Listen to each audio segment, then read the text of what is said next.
Picture a world where the roads still exist, but no one maintains them.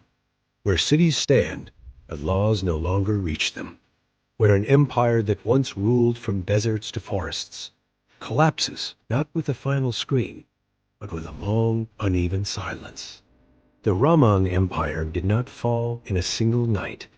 It faded, and in that fading world, something unexpected took its place. Not an army, not a king, but silence. Tonight, we're exploring how monksmen who owned nothing, spoke little, and sought obscurity, became the most stable force on earth, and quietly outlived empires. By the 4th and 5th centuries, Roman authority in Western Europe was unraveling. Taxes went uncollected.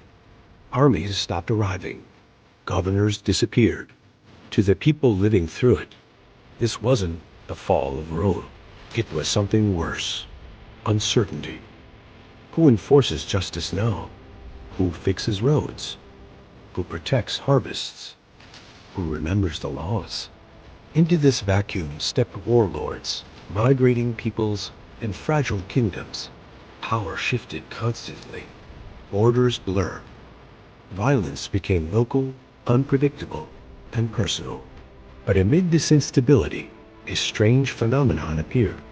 Communities that didn't fight for power, didn't chase wealth, didn't move. They stayed. Monasticism didn't begin as an institution. It began as an escape. In the deserts of Egypt and Syria, individuals withdrew from society to seek spiritual clarity. These early monks believed that the noise of civilization distracted from truth. They lived alone, then together, then deliberately. Rules formed, rhythms emerged. Prayer structured time. What started as spiritual isolation slowly became something else. Organization without politics. And when that model spread westward into a collapsing Roman world, it found perfect conditions to thrive. Monasteries owned little, but lasted long. They avoided politics, but shaped it. They rejected power, yet attracted it. Why? Because in a world of chaos, predictability is power. Monks rose at the same hour every day.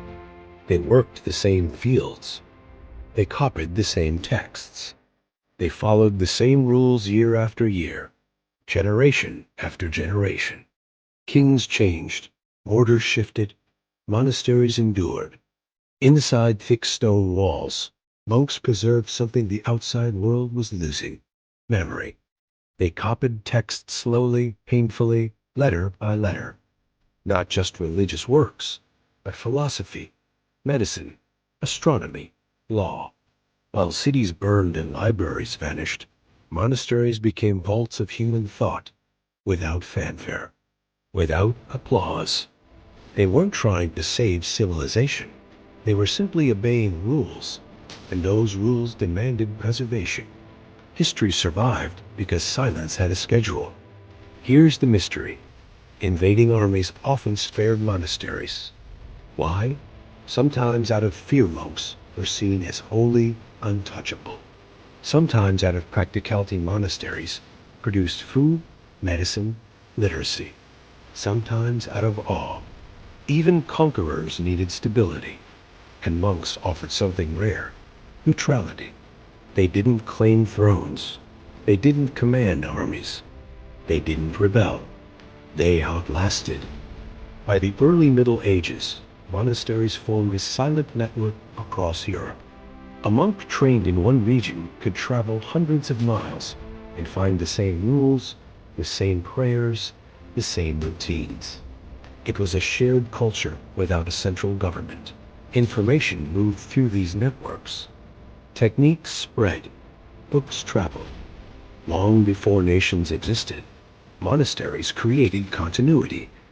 Over time, monasteries accumulated land, not through conquest, but donation. Kings, nobles, and commoners alike gifted property in exchange for prayers, protection, or prestige. Ironically, communities sworn to poverty became some of the wealthiest landholders in Europe. But unlike royal estates, Monasteries didn't fracture upon succession. They didn't die with their founders. They were immortal institutions in a mortal world. This wasn't abstract history. It was lived experience.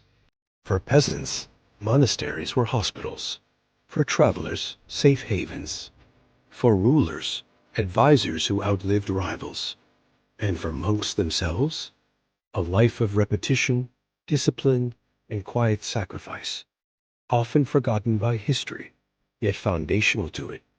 Empires left ruins. Monks left routines. As centuries passed, monasteries didn't just preserve the past, they shaped the future. They educated clerks, advised kings, standardized time, agriculture, and learning. By the time new European kingdoms stabilized, they inherited a world already stitched together by monastic silence. Civilization rebooted not from palaces, but from prayer halls.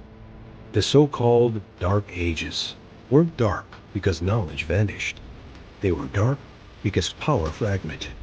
Knowledge was still there, quiet, patient, waiting.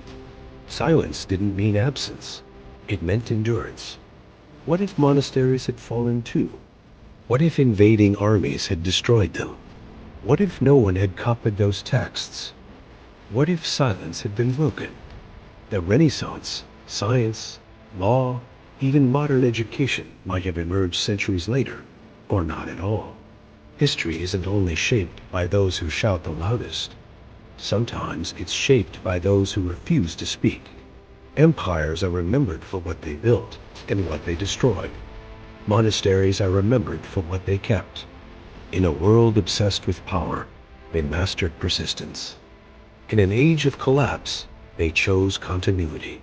When silence ruled the world, it didn't dominate. It endured. And that endurance became the foundation of everything that followed. If you enjoy stories about hidden forces that shaped history, quiet powers, forgotten turning points, and the moments that decided our world, subscribe to the channel. Because history isn't always written by conquerors. Sometimes it's written by monks in silence.